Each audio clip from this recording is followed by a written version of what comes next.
early warpins, but will these queens be enough? We now have zerglings on the field. There are only 20, but will this be enough to actually take this out? But these destructible rocks are going to go down, give a nice easy access to that third. But here come the queens. That is a lot of queens. Will we see some transfuses? The transfuses are going down. This is a huge engagement. If darkchi can hold this off, this will be really, really impressive with the amount of queens that he has here. Those zealots running into that many queens. The zealot should go down. The zealot does go down. This queen needs to transfuse. Teddybear running in as fast as he can with everything he's got. Will darkchi be able to hold this off? He's blocking the ramp well. We have more zerglings on the way along with protoss ground coming down. But these queens should all go down. They can't retreat anymore with these force field units. Can barely squeeze through. Those zerglings are going to come in. Those transfuses going down on every single queen. The queen's low on energy. He has to pull back.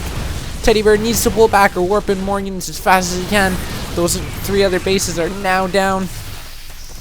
He does have to pull back the queens and their transfuses, which is too much for that little army for Teddybear, but he is going to go to those destructible rocks, and he is going to come in, and he should be able to wipe out this third. But again, there are 3 other bases down. He does have good map control. I mean, if he can hold those, 7 expansions, he should be able to actually survive this. But we do have layer tech on its way, and there are no queens again injecting larvae on those hatcheries there. I mean, they all came out, but those queens are all moving out. darkchi is doing a wonderful job holding off this push, but now he's going to go over to the 4th, and darkchi will definitely lose this one. I mean, he has no creep over there. Those queens are really, really slow off creep. I mean, they're slow on creep itself, but these stalkers are all going to come in. They're going to take out. They're going to see there's no defense, and it's bye-bye hatchery. We do see the 3rd coming down for Teddybear with that observer sitting there doing nothing. I mean, if darkchi had banelings and that observer wasn't with his army. What's going on, everyone? ForSecondX here, and I have a match between darkchi and Teddybear, both from Clan XN. This is a scrimmage, of course. It is Zerg and Protoss.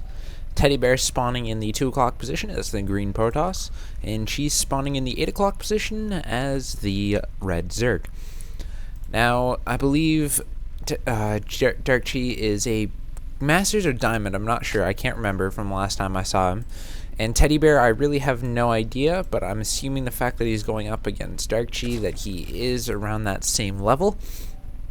But I have the taste of chocolate in my mouth, and it actually tastes pretty good. Chocolate's real good. But nothing too interesting during the first few minutes of the game. Just going to be droning up, probing up over here. Do have that pylon on its way.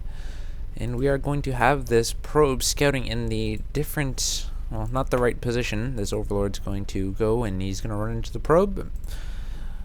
But the second overlord is out with more drones on the way. Nothing too special. We should be seeing a gateway coming out very soon. In fact, here it comes right now with this probe. And I'm assuming we're going to see a 15 pool here, or a 15 hatch. Not really sure. But that's what Zerg tends to do nowadays, especially on a 4-man map if we don't have an idea of where our opponent is spawning. On a 2-player map, we're more likely to see a spawning pool come down first, but here we are seeing that hatchery indeed go down. But this probe is going to scout it, which means we may see a 4-gate, 3-gate robo for some early aggression, trying to punish darkchi for that early expansion. But this probe is going to slip, and he's going to see that there is no spawning pool, in fact, yet, even though it's going to be running around. Random probe. I'm assuming this is going to be a scouting probe. Yep. Well, we do have a second pylon going down, along with the assimilator, which means we are going to see the warp gate as usual, which would be kind of stupid if the Protoss didn't get warp gate. I mean, it's kind of the crucial point in a Protoss's army here. It's the easiest way to refill your army fast, especially when you can chrono boost those cooldowns even faster. Another good luck, have fun coming out of darkchi. But darkchi still hasn't actually seen. He's going for a 3rd hidden base. This could be the deciding factor of if it's a win or a loss here. I mean, he's being really, really greedy with those minerals. He doesn't even have his spawning pool actually out yet. So I mean, his zerglings are going to be late, but if he can hold it off and actually keep these 3 bases running saturated for as long as he can, he will have a huge economic lead. And that lead should guarantee him that ability. He's going for a 4th base. Oh my god, I've never seen 4 hatcheries at the 4-minute mark of a game, ever. This, if it's pulled off, is going, like, this can be, it's the deciding factor. It can be the win or the loss. Well, we do have Warp Gate coming out, and this gateway is doing nothing. He's kind of just maxing out on those minerals. I'm assuming he's going to go and expand, or he's not really watching. It looks like he's watching his probe here. That's all he's caring about right now. But we do see a robotics facility coming up before 2 more gateways, which means we're going to see an observer right away, and then probably some Colossus to take out those heavy waves of zergs. I'm assuming there's going to be some zerglings, but the 3rd hatchery is now out, the 4th one nearing completion. And we do have 2 queens on the way, 1 at each hatchery. And more drones coming. Gateway research just over halfway done. We see 2 more gateways coming down, along with another pylon here. Chrono boosting out those probes, making sure it stays nice and low. This drone is going to come back. He's going to see that the zealot is up. He has no idea what's going on. He's going to sneak through. He can see everything that's going on if he can just run that probe away. But that drone is going to die. Did he actually see what's going on here? He should have seen the robotics facility on his way. But we will see how this goes. We do have 2 spine crawlers going down at the natural. The 4th base is up now. We do see some drones coming out at each of these. We got the creep spread going before the inject, but we do have another queen coming out, just to be sure. Now we have a 4th queen coming out. Oh, we got 2 queens doing their creep spread there, along with another one coming out for its inject, with the inject larva being really late. But I guess with the way that TeddyBear is setting up this game with his late double warp gate here, that it should be fine. But we do have an immortal coming out, and no expansion yet. I mean, darkchi is going to be sitting up on 4 bases compared to TeddyBear's 1.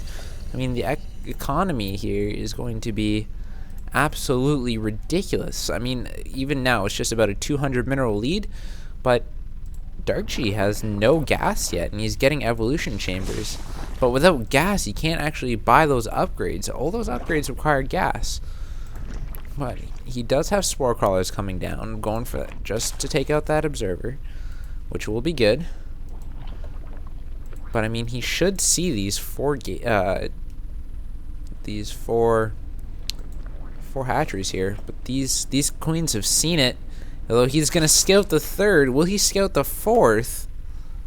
He knows it's here. He knows there's a 3rd, and we don't even have any stalkers out until now. Stalkers just getting warped in, along with 9 drones being trained. But the observer is going to see the 4th base. This will take these units should push out and take out one of these 2 bases here, just to get a little bit less of a lead for darkchi. But we do have that 2nd expansion going down. But even then, that won't help too much. The lead will just still be too great for darkchi on the income. But still no gas. This is a very Spanichiwa style build. And for those of you that don't know, Spanichiwa is a Grandmaster Zerg on the North American ladder, who usually gets, I think it's around 50 drones usually before he puts down any gas. So it's a very similar build. And we do have 5 queens here, sitting here. I mean, there's no queens at the hatcheries injecting larvae, which is all too crucial for a Zerg. There's only 1 queen at that 1 base. But we do have the observer coming out. TeddyBear looking at massing up an army with 2 immortals here, and he looks like he should go out and push, take out one of these bases. I mean, they really need to go down. But we do have the gas going down. We're going to see a huge influx of gas coming out of darkchi. I mean, already the minerals are soaring for darkchi. Yet he has no actual units, but he is blocking off this choke quite well with those queens. And if we do see some good transfusions, well, then I'll be impressed. I usually don't see many transfusion games in any of the games I cast or any of the games I play, mostly because I don't use them, because I'm not that really, I don't know, I guess my micro isn't good enough to actually control those many queens as well as my units. I mean, I only use 4 hotkeys, but we'll see how it goes. Now these bases starting to get a little more saturated. Starting to get saturated. all these bases really could use more drones. I mean, even the main could use maybe 1 or 2. But there is a trapped drone there. Bad placement of the evolution chambers, keeping units trapped in there, something you really don't want to do. But we are going to see some probes going out. Are they going to go expand again?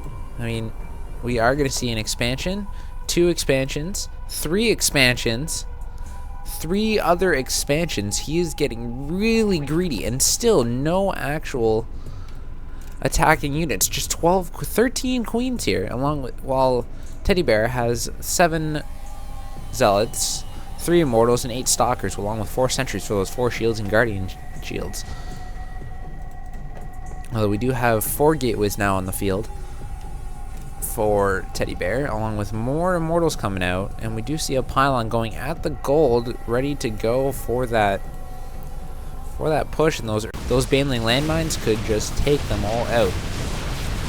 Now we are going to see the 5th base and 6th and the 7th now up, starting to saturate. The income still not really favoring darkchi here. It's only about a 400 mineral difference, but the zerglings are going to take out these warpins, and it's going to take out the pylon quite easily.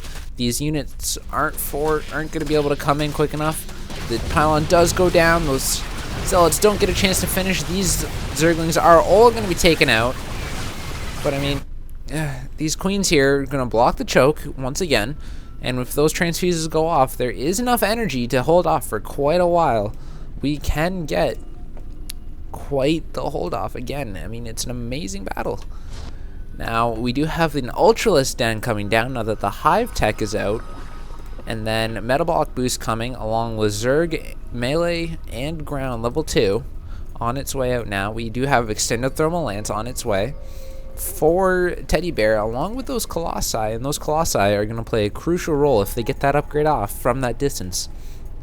But those Ultralisks, now that it's finished with that plating there, it's going to be a ridiculous amount of chaos there. Even the immortals won't stand much of a chance with the amount of attack and armor they have. I mean, with 7 on the way, I don't think the TeddyBear will have any chance, but excellent force fields coming from TeddyBear. He's going to be easily able to take out this 3rd expansion, but there is still 3 others up and running. darkchi now supply blocks, and Overlord's coming out, but slowly losing those drones. The amount of minerals for both players is a little high, I think. I mean, 2,000 and counting, it should definitely not happen. I mean, with this amount of hatcheries, you should have queens on all of them, inject larvae going all the time, along with multiple units just streaming in. There shouldn't be any delay of units. Your army should be able to come back with no delay whatsoever. Now, we do have a bunch of Ultralisks moving out. With those queens are going to be able to transfuse and keep those Ultralisks alive for a really, really long time. And the army is going to engage. The Colossi is out. The amount of damage going down on these Colossi, getting focused down, is going to cause all those Ultralisks to go down. The transfuses is going down like crazy, trying to keep those Ultralisks alive. Ultralisks streaming in now. Nidus Worm almost finished. These upgrades are almost finished. They can't come any sooner. The protoss units are dropping really, really fast. He's retreating with those 4 Ultralisks alive. This hero Ultralisk here with 64 HP. I mean, that's insane. The amount of transfuses that went down on all of those was absolutely crazy. Now, we do only see +1 for the protoss, but we do have 1 and 2, or 2, sorry, for both armor and attack for Zerg coming, giving these Ultralisks even more armor than they already have, with another 6 on the way. We do have 3 more gateways on the way. 4 gateways, sorry, which will add to that resupply of the protoss units a lot faster. More transfuses going down on these Ultralisks, and they're going to pop into the Nidus Worm and most likely pop out at this expansion right here and just run rampant through the Protoss base. But we do have the gold going down now for the Protoss, and these bases really need to get saturated before we get an attack coming here, although the income is still only favoring by about 400 minerals. I mean, the gas is a huge advantage for darkchi. I mean, the natural doesn't have any gas down. The third only just getting, but we do have the Nidus Worm coming down. The Ultralists have been loaded into the Nidus Worm, and that as soon as that Nidus Worm hits, they're all going to come out, and that expansion is going to go down. The Nidus Worm has hit. Here come the Ultralists. The Protoss army is completely out of position. There's no way he can get back in time with the amount of queens and the Ultralists in here. This base is going to go down within seconds. Oh my gosh, there's a lot of Ultralists. There are 14 Ultralists right here. There is no way this Protoss army can actually defend this. There goes the third expansion. The mineral count is soaring for darkchi. We do see 3-3 for the Zerg and only 1 armor just coming down for the Protoss now. The amount of Ultralists and their armor against just the 1 attack for the Protoss is just too much, along with the transfuses. There go all of the Protoss units. There's the GG from teddybear, and that is a well-played 1v1 scrimmage against darkchi as the Zerg and teddybear as the Protoss. And then what really sealed it was these 2 bases here that, well, they were kept up long enough. He was able to defend it with all those queens at this choke, along with those spine crawlers that were there. Was able to really hold off this attack, along with these 3 hidden bases that were only just starting to get saturated. But the income, I mean, right here, once that 3rd base went down, was so favoring darkchi, with 1920 minerals coming in, along with to the 800 of teddybear. Well, that has been the game, and I will see you with more casts later. So I will see you all later, and with the next cast, I have no idea what it will be. If you have any games you want to cast, leave them a download link in the comments below, and maybe I will cast them for you. But until then, this has been Forsaken X, signing off.